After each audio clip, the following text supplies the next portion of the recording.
Students, good morning. स्वागत है आपका ट्राइटिम एकेडमी में। मैं प्रदीप सर केमिस्ट्री सेक्शन में आप लोगों के साथ हूं। बेटा, अभी हमने सॉल्यूशन कंप्लीट किया कुछ क्लासेज में। अभी कुछ बच्चों की जो डिमांड आ रही है कि सर हमें आप कंटिन्यूटी में नेक्स्ट चैप्टर करवाइए। हालांकि मेरा मूड पहले काइनेटिक्स का था, लेकिन कुछ बच्चों की डिमांड के अकॉर्डिंग मैं आप लोगों के साथ आज इलेक्ट्रोकेमिस्ट्री के साथ हूं। इलेक्ट्रोकेमिस्ट्री को स्टार्ट करने से पहले हम इसका मीनिंग समझना चाहेंगे कि एक्चुअल में इलेक्ट्रोकेमिस्ट्री करती क्या है, इलेक्ट्रोकेमिस्ट्री में डिस्कशन किसका करना है। Electrochemistry is the branch of chemistry that deals with the different type of energy conversions and relationship between the different type of energies। ये वो ब्रांच है जिसके अंदर एनर्जी की जो डिफरेंट फॉर्म्स होती हैं, जैसे केमिकल एनर्जी है, इलेक्ट्रिक एनर्जी है, मैकेनिकल एनर्जी है। ये जो डिफरेंट टाइप की जो एनर्जी की जो फॉर्म्स होती हैं, उन एनर्जी के जो टाइप्स होते हैं, उन एनर्जी के जो टाइप्स हैं या फॉर्म्स हैं, उनके बीच में क्या बनाता है, एक रिलेशनशिप डेवलप करता है। उस रिलेशनशिप का जो डिस्कशन है वो कहां किया जाएगा, इलेक्ट्रोकेमिस्ट्री में किया जाता है। एंड हमें पता है कि energy neither be created nor be destroy. Energy को ना बनाया जा सकता है ना उसको खत्म किया जा सकता है। Energy can convert one form to another form. Energy को केवल एक फॉर्म से दूसरी फॉर्म में हम क्या कर सकते हैं, कन्वर्ट कर सकते हैं। तो ये जो दो बेसिक पॉइंट्स है, relationship between the different type of energies and convergence of one form to another form of energies, ये जो दोनों के दोनों पॉइंट्स हैं वो डिस्कशन है किसका, इलेक्ट्रोकेमिस्ट्री का। इस इलेक्ट्रोकेमिस्ट्री का जो डिस्कशन है उसकी जो डेफिनेशन हमने बताई, उसके बाद हम एक्चुअली इस पूरे चैप्टर को मैंने क्या किया है, या 4 हेडिंग में उसको डिवाइड किया है। उन 4 हेडिंग में से आज हम फर्स्ट हेडिंग डिस्कस करेंगे, और वो फर्स्ट हेडिंग अपने पास है यहां पे, electrochemical cell. Electrochemical cell, electrochemical cell का मीनिंग क्या होता है, ये किस टाइप का सेल है, कौन सी डिवाइस है, ये करती क्या है। सिंपल डेफिनेशन है, electrochemical cell is the device can convert the chemical energy into electric energy। जो केमिकल एनर्जी को इलेक्ट्रिक एनर्जी में कन्वर्ट कर देती है वो क्या है, इलेक्ट्रोकेमिकल सेल है। यानी केमिकल एनर्जी मतलब इसमें कुछ केमिकल चेंजेस होते हैं। वो केमिकल जो चेंजेस होंगे, जो केमिकल रिएक्शंस है, उनका भी एक टाइप्स होता है। और वो केमिकल रिएक्शंस का टाइप कैसा होता है, रेडॉक्स टाइप की रिएक्शन। रेडॉक्स मींस जहां पे ऑक्सीडेशन और रिडक्शन रिएक्शन दोनों क्या होती हैं, साथ साथ चलती हैं, वो रेडॉक्स रिएक्शंस होती हैं। 11th में हमारा एक पोर्शन था रेडॉक्स, आपने बहुत डिटेल से पढ़ा, उसमें ऑक्सीडेशन रिडक्शन में डिफरेंस भी पढ़ा है, ऑक्सीडाइजिंग और रिड्यूसिंग एजेंट भी आपने डिस्कस किए हैं। तो वो जो रेडॉक्स रिएक्शन हमने पढ़ी है, रेडॉक्स रिएक्शन का मीनिंग हमें पता है। तो वो रेडॉक्स रिएक्शंस के थ्रू क्या होता है, सर्किट में क्या होती है, इलेक्ट्रिक एनर्जी डेवलप होती है। तो केमिकल एनर्जी को क्या करता है, इलेक्ट्रिक एनर्जी में कन्वर्ट करने वाली जो डिवाइस है वो इलेक्ट्रोकेमिकल सेल है। क्लियर। इलेक्ट्रोकेमिकल सेल का एक पर्टिकुलर एग्जांपल जो हम ले रहे हैं यहाँ पे वो होता है, जो अभी हम अपने सिलेबस में, वो है गैल्वेनिक सेल। गैल्वेनिक सेल को एक्चुअली में बनाया किसने था, एक साइंटिस्ट जिसने इसको डेवलप किया था, गैल्वेनी था, उसी के नाम पे इसका पड़ा है, एल गैल्वेनी। एल गैल्वेनी ने इसको बनाया था। ऐसे एक एग्जांपल और हो सकता है वोल्टेक सेल, और वोल्टिक सेल को बनाया था किसने, वोल्टा ने जिसको डेवलप किया था या जिसको बनाया था, ए वोल्टा ने इसको बनाया था, उसके नाम पे इसका नाम पड़ा वोल्टिक सेल। अभी हम डिस्कशन में हमारे सिलेबस में क्या रहेगा, गैल्वेनिक सेल रहेगा, जो इलेक्ट्रोकेमिकल सेल का एक पर्टिकुलर एग्जांपल है। ठीक है, डेफिनेशन क्लियर है। इलेक्ट्रोकेमिस्ट्री क्या होती है, that deals with the different type of energy convergence and relationship between the different type of energies. उसमें पहली क्लास में लेके चल रहा हूं आपके साथ इलेक्ट्रोकेमिकल सेल। इलेक्ट्रोकेमिकल सेल का मतलब the device can change the chemical energy into electric energy, and the nature of reactions या nature of या types of the chemical reaction are the redox। Okay, और ये पर्टिकुलर एग्जांपल हो गए galvanic cell और voltaic cell. अब next अपन बेटा इसमें लेके चल रहे हैं, इनिशियली जो फर्स्ट क्वेश्चन अपने पास आ रहा है वो आ रहा है गैल्वेनिक सेल का स्ट्रक्चर, उसका सेटअप कैसा होता है। तो इनिशियली हम इसका स्ट्रक्चर ले रहे हैं, गैल्वेनिक सेल का स्ट्रक्चर। ये स्ट्रक्चर भी 11th में आप लोगों ने थोड़ा इसको डिस्कस किया था, वही रेडॉक्स वाले चैप्टर में आपने इसको डिस्कस किया था। तो ये इलेक्ट्रोकेमिकल सेल की जो एक पर्टिकुलर एग्जांपल है गैल्वेनिक सेल, उसको हम डिस्कस कर रहे हैं। गैल्वेनिक सेल में एक्चुअल में क्या होंगे, 2 बीकर होते हैं या 2 कंटेनर होंगे, 2 सेपरेट कंटेनर होंगे। दोनों सेपरेट कंटेनर में 2 डिफरेंट सॉल्यूशंस होंगे, 2 डिफरेंट सॉल्यूशन। फर्स्ट सॉल्यूशन इसमें जिंक सल्फेट और सेकेंड वाले कंटेनर में copper sulphate solution. 2 different containers having 2 different solutions. First of them जो जिंक सल्फेट वाला सॉल्यूशन है, there is a zinc rod are placed, उसके अंदर क्या होगी, जिंक रोड उसके अंदर इमर्ज डूबी रहती है। और सेकंड जो कंटेनर हमने लिया उसमें कॉपर रोड इमर्ज रहती है, कॉपर की एक स्ट्रिप उसके अंदर, स्ट्रिप को या रोड को उसके अंदर इमर्ज रहती है। ये कॉपर और जिंक रोड है, उनको हम क्या बोल रहे हैं यहाँ पे, इलेक्ट्रोड बोल रहे हैं। और जो जिंक सल्फेट और कॉपर सल्फेट का सॉल्यूशन उसको हम क्या बोलते हैं, इलेक्ट्रोलाइट बोल रहे हैं। तो एक सॉल्यूशन और सॉल्यूशन के अंदर एक पर्टिकुलर मेटल रोड डिप रहती है। Both the metal rods are connected through a electric wire through voltmeter and switch. दोनों की दोनों जो मेटल रोड्स हैं वो एक वायर के थ्रू, वोल्टमीटर और की के थ्रू क्या होती है, इन दोनों मेटल रोड्स को क्या करते हैं, कनेक्ट कर रहे हैं। क्लियर है यहाँ पे। Then there is a U shaped glass और plastic tube are placed, glass और प्लास्टिक ट्यूब, इन दोनों के बीच में, इन दोनों सॉल्यूशंस को कनेक्ट करने के लिए उनके बीच में क्या रहता है, ग्लास या प्लास्टिक की ट्यूब होती है, यू शेप्ड। दैट ग्लास और plastic tube is known as salt bridge.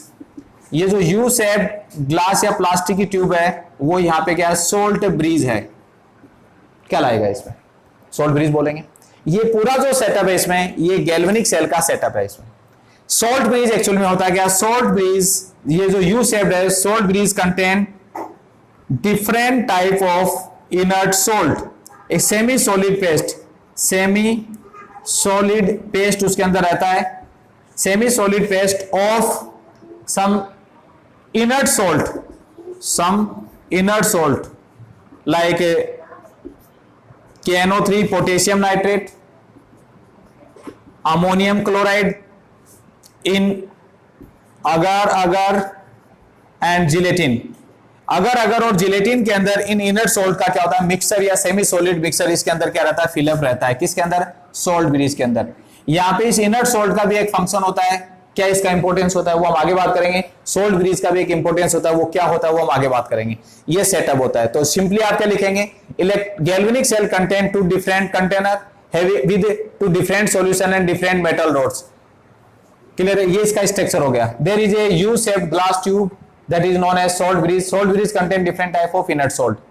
Next बेटा इसमें क्या अपने पास, how to work it mechanism है इसकी। ये जो स्ट्रक्चर है, स्ट्रक्चर के बाद हम डिस्कस करेंगे इसका mechanism. How to work it, mechanism का मीनिंग होता है इसमें ऐसा क्या प्रोसीजर होता है कि ये एक्सटर्नल सर्किट में करंट जनरेट करता है। तो mechanism how to work it. How to work it में इनिशियली आप देख रहे हो दो मेटल रोड्स हैं, दो डिफरेंट सॉल्यूशंस में वो इमर्ज हैं, डूबी रहती हैं। एक्चुअली इन दोनों सेल को हम क्या बोलते हैं, इन दोनों कंटेनर को सेपरेटली क्या बोला जाता है, हाफ सेल बोला जाता है। और होल दोनों हाफ सेल को कंबाइंडली या कलेक्टिवली हम क्या बोलेंगे, गैल्वेनिक सेल बोलेंगे। अब बात आ रही है इसकी मैकेनिज्म की, वर्किंग कैसे करता है। तो बेटा वर्किंग में क्या है, ये मेटल्स हैं दोनों के दोनों। बाय नेचर मेटल्स की टेंडेंसी क्या होती है, loss of electron, electron release करना होता है। बाय नेचर मेटल्स इलेक्ट्रॉन देने की टेंडेंसी रखते हैं। बट इलेक्ट्रोकेमिस्ट्री के रेस्पेक्ट में जब दो मेटल्स आपस में पेयरिंग में रहते हैं, कनेक्टेड रहते हैं, तो वो डिपेंड करता है मेटल यहां पे क्या करेगा, इलेक्ट्रॉन लेने की तरह भी बिहेव करेगा। कैसे करेगा वो, उसका रीजन देखिए आप। बट एक्चुअल में क्या होता है, जब दो मेटल रोड एक दूसरे से कनेक्टेड है, तो आपने 10th क्लास में पढ़ा, 11th पढ़ा कि जो मेटल्स होते हैं, डिफरेंट टाइप के जो मेटल्स होते हैं, उन मेटल्स की जो रिलेटिव रिएक्टिविटी होती है वो क्या होती है, डिफरेंट होती है। रिलेटिव रिएक्टिविटी है बेटा, मेटल्स की जो रिलेटिव रिएक्टिविटी वो डिफरेंट होती है। तो यहाँ जिंक और कॉपर को जब अपन कंपेयर करते हैं तो zinc is more reactive than copper. Zinc की रिएक्टिविटी क्या होती है बेटा, कॉपर से ज्यादा होती है, हाई होगी। तो एक्चुअल में यहाँ पे क्या करेगा, इलेक्ट्रॉन रिलीज करता है और ऑक्सीडाइज होकर जिंक आयन देगा। ये जिंक आयंस कहां पास हो गए, जिंक रोड से जिंक आयन कहां हो गए, सॉल्यूशन में आ गए। क्लियर है। लॉस ऑफ इलेक्ट्रॉन किसको शो कर रहा है, यहां पे ऑक्सीडेशन को शो कर रहा है। तो जैसे ही अब आप फिर कहोगे सर कॉपर ने इलेक्ट्रॉन क्यों नहीं दिए, बेटा अभी मैंने क्या बोला कि दोनों मेटल्स हैं, दोनों यदि सेपरेटली होते हैं तो केमिस्ट्री के हिसाब से हम उसकी डेफिनेशन क्या देते हैं, एलिमेंट्स को हम कैसे क्लासिफाइड करते हैं, जो एलिमेंट्स इलेक्ट्रॉन रिलीज करने की टेंडेंसी रखते हैं उनको मेटल्स बोलते हैं, और जो एलिमेंट्स इलेक्ट्रॉन गेन करते हैं या गेन करने की जिनकी टेंडेंसी होती है उनको नॉन मेटल बोलते हैं। बट इलेक्ट्रोकेमिस्ट्री के रेस्पेक्ट में हमने क्या किया, पेयरिंग की है, दो मेटल्स को हमने कनेक्ट किया है, और जब दो मेटल एक दूसरे से कनेक्टेड रहते हैं तो वो डिपेंड करता है कि उन दोनों में हाईली रिएक्टिव कौन है। तो जिंक यहाँ पे मोर रिएक्टिव है कॉपर के कंपेरेटिवली, और जैसे जिंक ने इलेक्ट्रॉन रिलीज किया तो इलेक्ट्रॉन जिंक का क्या होगा, यहाँ पे ऑक्सीडेशन होगा, और जिंक के ऑक्सीडेशन से यहाँ पे क्या बना है, जिंक आयन बने, और जिंक आयन कहां पे सप्लाई हो गए, कहां पास हो गए, सॉल्यूशन में पास हो गए, और जो इलेक्ट्रॉन्स हैं वो इस मेटल सरफेस पे रह गए। मेटल सरफेस पे रहते ही ये जो मेटल रोड है जिंक वाला वो क्या करेगा, वो सोर्स ऑफ इलेक्ट्रॉन की तरह बिहेव करेगा। सोर्स ऑफ इलेक्ट्रॉन मींस ये एक इलेक्ट्रॉन रिच टर्मिनल हो गया। इलेक्ट्रॉन रिच टर्मिनल है इसलिए इस जिंक के लिए इसमें क्या आएगा, नेगेटिव साइन आएगा, ये नेगेटिव साइन आया।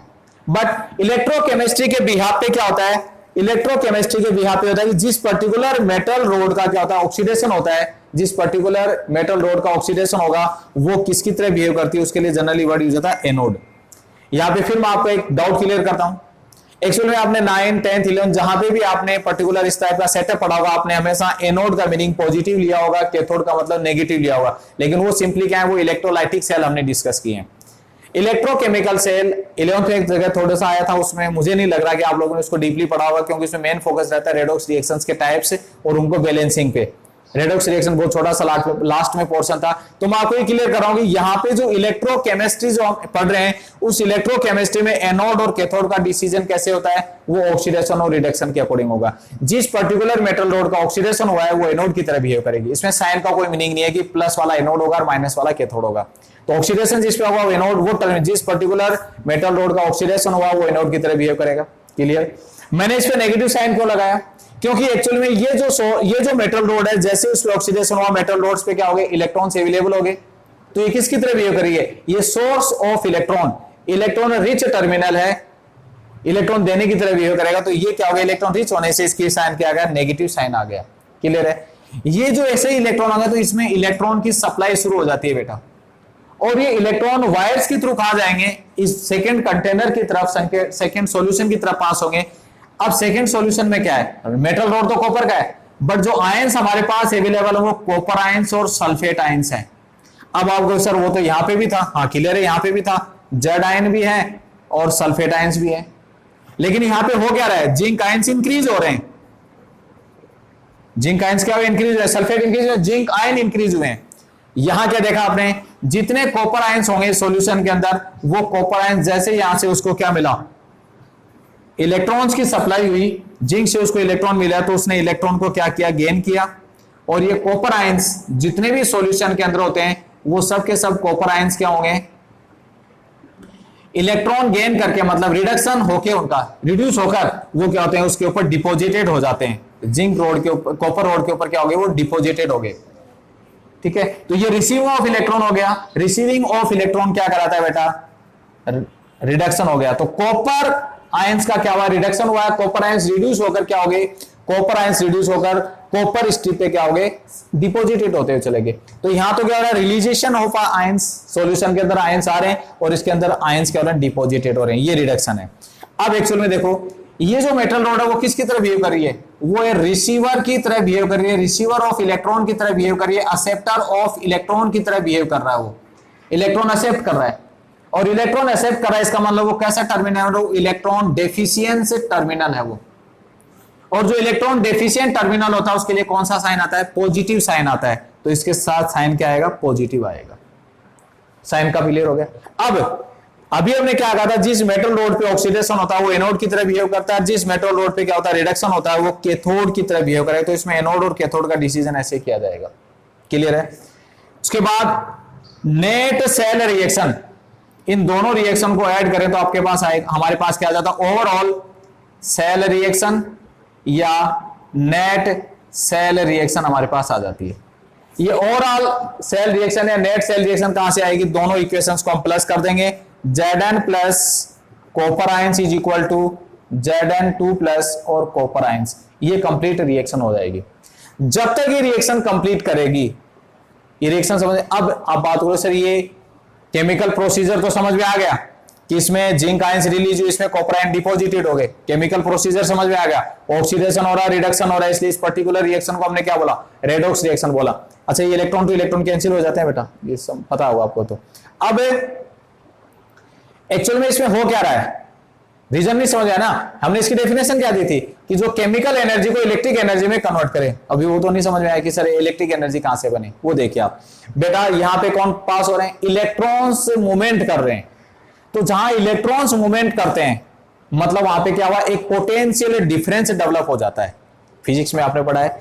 तो जहां पे इलेक्ट्रॉन या कोई चार्ज कैरी करता है इलेक्ट्रॉन्स की फॉर्म्स में, आयंस की फॉर्म में, तो वहां पे क्या हुआ, एक पोटेंशियल डिफरेंस डेवलप हो जाता है। और जहां पोटेंशियल डिफरेंस डेवलप हुआ वहां क्या बना, करंट बनता है। और करंट की डायरेक्शन हमेशा क्या होती है, flow opposite to flow of electron. Current की डायरेक्शन हमेशा क्या होगी, opposite to flow of electron. जहां से इलेक्ट्रॉन फ्लो कर रहे हैं उसके ऑपोजिट डायरेक्शन में। और वैसे भी आपने फिजिक्स में पढ़ा कि हमेशा करंट की डायरेक्शन क्या होती है, पॉजिटिव टर्मिनल से नेगेटिव टर्मिनल की तरफ होती है।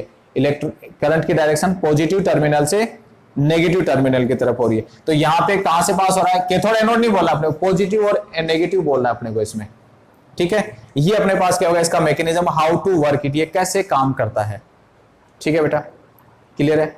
अब अपने पास नेक्स्ट पॉइंट जो आता है वो पॉइंट ये आता है इसमें, representation of cell. How to represent, जिसको हम जनरली बोलते हैं सेल डायग्राम, सेल डायग्राम, या how to represent galvanic cell. Galvanic cell को हम कैसे सेटअप करते हैं उसका सिंबॉलिक फॉर्म में। तो सिंबॉलिक फॉर्म में कैसे रिप्रेजेंट किया जाता है, इसको एक बहुत सिंपल सा वर्ड है और वो है बेटा LOAN, लोन से उसको रिप्रेजेंट करते हैं, बहुत सिंपल। इन शॉर्ट, L का मीनिंग यहां पे लेफ्ट, O का मीनिंग है ऑक्सीडेशन, A का मीनिंग है बेटा इसमें एनोड, और N का मीनिंग हो गया यहां पे नेगेटिव। ये चारों वर्ड का मीनिंग हो गया। मींस जो नेगेटिव टर्मिनल है एनोड की तरफ बिहेव कर रहा है, ऑक्सीडेशन हुआ था, उसको हमेशा लेफ्ट में दिखाना है, ठीक है। एनोड को हमेशा लेफ्ट दिखाएंगे, एनोड को हमेशा लेफ्ट दिखाएंगे, उसके बाद कैथोड को हमेशा राइट दिखाएंगे, क्लियर है। एनोड और कैथोड के सेपरेशन के लिए इसमें क्या होती है, एक पैरेलल साइन आता है, दो वर्टिकल लाइंस, पैरेलल साइन कह सकते हो उसको आप, या दो वर्टिकल लाइंस इसमें बनाते हैं। वो वर्टिकल लाइंस किसको शो करती हैं, वो वर्टिकल लाइन सोल्ट ब्रिज को शो करती हैं, ठीक है। तो लेफ्ट साइड में किसको दिखाया, एनोड को, राइट साइड में दिखाया कैथोड को। कैथोड और एनोड और कैथोड है वो क्या होती हैं, सोल्ट ब्रिज से क्या रहती हैं, सेपरेटेड रहती हैं। सोल्ट ब्रिज मतलब ये टू वर्टिकल लाइन से क्या रहती हैं, ये सेपरेट रहती हैं। अब एनोड को शो कैसे किया जाएगा, एनोड पे एक्चुअल में हुआ क्या था, ऑक्सीडेशन हुआ था। तो एनोड पे ऑक्सीडेशन है, तो ऑक्सीडेशन का सिंबल क्या होता है, M/Mn+। मींस ये किसको दिखा रहा है, M से यानी मेटल से मेटल आयन की फॉर्मेशन, मेटल से मेटल आयन की फॉर्मेशन किसको शो करिए, लॉस ऑफ इलेक्ट्रॉन को शो करिए। तो ये तो एनोड हो गया, ऑक्सीडेशन आ रहा है। देन ये क्या हो गया, सोल्ट ब्रिज। कैथोड को कैसे दिखाएंगे, Mn+/M, मतलब ये किसको शो करा बेटा, आप देखो केटाइन है, केटाइन क्या कर रहा है, न्यूट्रल एटम में कन्वर्ट हो रहा है, ये किसको शो कर रहा है, ये गेन ऑफ इलेक्ट्रॉन को शो कर रहा है। तो एक्चुअल में दिखाया दोनों तरफ मैंने क्या है, M और Mn+, लेकिन इसको जो सीक्वेंस है वो सीक्वेंस से देखना आपको। ये M/Mn+ है, मतलब ऑक्सीडेशन को शो कर रहा है कि M है वो Mn+ में कन्वर्ट हो रहा है, लॉस ऑफ इलेक्ट्रॉन को शो कर रहा है। और ये क्या हो रहा है, Mn+/Mn, ये किसको शो कर रहा है, कैथोड को शो कर रहा है, रिडक्शन को शो कर रहा है। तो एनोड के केस में क्या होता है, metal followed by metal ion, और कैथोड में क्या होता है, metal ion followed by metal. दूसरा एक पॉइंट और होता है इसमें, मेटल आयन की कंसंट्रेशन को भी स्मॉल ब्रैकेट में क्या करते हैं, यहां पे शो कर देते हैं। ये क्या होता है, ये जो मैंने बनाया यहां पे, ये क्या कहलाता है, ये सेल डायग्राम कहलाता है, how to represent a given galvanic cell. अभी जो हमने जिंक और इसका कॉपर का जो सेटअप किया था उसको शो कर सकते हैं आप, सिंपल कर सकते हैं। एनोड ऑक्सीडेशन किसका हो रहा था, जिंक का। तो जिंक को ऑक्सीडेशन की फॉर्म में कैसे लिखा, Zn/Zn+2, क्योंकि metal followed by metal ion, and metal ion are separated by vertical line. Then salt bridge, suppose इसकी कंसंट्रेशन एक बार मैं कंसीडर कर लेता हूं, 1 मोल है, 1 मोल 1 m। देन कैथोड में किसको शो करना है, कॉपर को शो करना है, तो उसमें क्या आएगा, copper ions followed by copper और साथ में इसकी भी कंसंट्रेशन आ गई 1 m, और ये बीच में दो वर्टिकल लाइंस किसको शो कर रही हैं, सोल्ट ब्रिज को शो कर रही हैं। ये हो गया सेल डायग्राम। ये करना आपको। सेल डायग्राम से हम केमिकल रिएक्शन भी निकालेंगे, केमिकल रिएक्शन से हम क्या करेंगे, सेल डायग्राम बनाएंगे। आगे जो इसमें न्यूमेरिकल पोर्शन आता है बहुत अच्छा सा पोर्शन है, और लगभग सीबीएसई में एक क्वेश्चन नेक्स्ट इक्वेशन पे एक क्वेश्चन हमें मिला है। उसके बाद हम आते हैं उसमें importance of salt bridge. Salt bridge का क्या इंपोर्टेंस है, अच्छा पर्सन है, ये भी थ्योरेटिकल पर्सन है। कई बार रीजनिंग क्वेश्चन हो गया, पूछा जाता है कि इस पर्टिकुलर में सेल, क्योंकि अभी आपने मैकेनिज्म देख ली, सोल्ट ब्रिज का कोई मीनिंग नहीं समझ में आया आपको कि सोल्ट ब्रिज यहाँ पे क्या काम कर रहा है। जब हम बात करते हैं तो एक्चुअल में आप देख लो, दोनों जो सॉल्यूशन है वो एक दूसरे से फिजिकल अटैच्ड नहीं है। दोनों जो सॉल्यूशन है एक दूसरे से फिजिकल अटैच्ड नहीं है। फिजिकल अटैच नहीं है तो ये क्या कर रहा है, दोनों के बीच में क्या है, फिजिकल अटैचमेंट बना रहा है। यानी क्या करता है, ये allow to pass current, allow to passed current, allow to passed current to complete the circuit or maintain overall neutrality of solution। Solution की ओवरऑल न्यूट्रलिटी को मेंटेन रखता है। कैसे रखता है वो समझिएगा। देखिए पॉइंट पहला तो समझ में आ गया, वैसे सेकंड वाले को समझा रहा हूं मैं आपको। ये करंट को पास करवाता है, अब इलेक्ट्रिकल न्यूट्रलिटी को कैसे मेंटेन रखता है। देखो बेटा, इनिशियली जब हमें सेटअप करते हैं तो इसमें जिंक आयन और सल्फेट आयन का नंबर क्या है, बराबर है। लेकिन ये क्या होगा, जैसे जैसे सेल वर्किंग करेगा इसमें क्या आ गया, जिंक आयन इंक्रीज होते जा रहे हैं। जैसे जैसे इसमें जिंक आयन इंक्रीज होंगे, इस सॉल्यूशन पे कैसा चार्ज आ गया, पॉजिटिव चार्ज आ गया। जैसे सॉल्यूशन पॉजिटिव चार्ज हो जाएगा तो ये जो मेटल रोड उसके अंदर डूबी हुई है वो क्या अपने नेबरिंग मेटल रोड को इलेक्ट्रॉन की सप्लाई करेगी या अपने सॉल्यूशन को बैलेंस करेगी। मैंने क्या पूछा आपसे कि ये इलेक्ट्रॉन रिच था और ये अपने नेबरिंग मेटल रोड को क्या कर रहा था, इस वायर के थ्रू इलेक्ट्रॉन की सप्लाई कर रहा था। लेकिन अब इसका खुद का सॉल्यूशन क्या हो गया, पॉजिटिव चार्ज हो गया। खुद के सॉल्यूशन में पॉजिटिव चार्ज हो गया तो वो क्या करेगा, इलेक्ट्रॉन की सप्लाई रोक देगा। क्यों, अभी नेबर को थोड़ी देगा, क्योंकि उसका खुद का सॉल्यूशन क्या हो रहा है, पॉजिटिव चार्ज आ रहा है। पॉजिटिव चार्ज कर रहे हैं क्योंकि जी आयन में इंक्रीज होते जा रहे हैं। इसके बिहार पे देखो, इसमें जितने कॉपर आयंस थे वो धीरे धीरे कॉपर आयंस क्या हो रहे हैं, वो कॉपर आयंस डिपोजिट तो जा रहे हैं। कहां पे, कॉपर आयंस पे, कॉपर आयंस डिपोजिट हो रहे हैं कॉपर रोड पे। तो ये सॉल्यूशन धीरे धीरे क्या हो गया, नेगेटिव हो गया।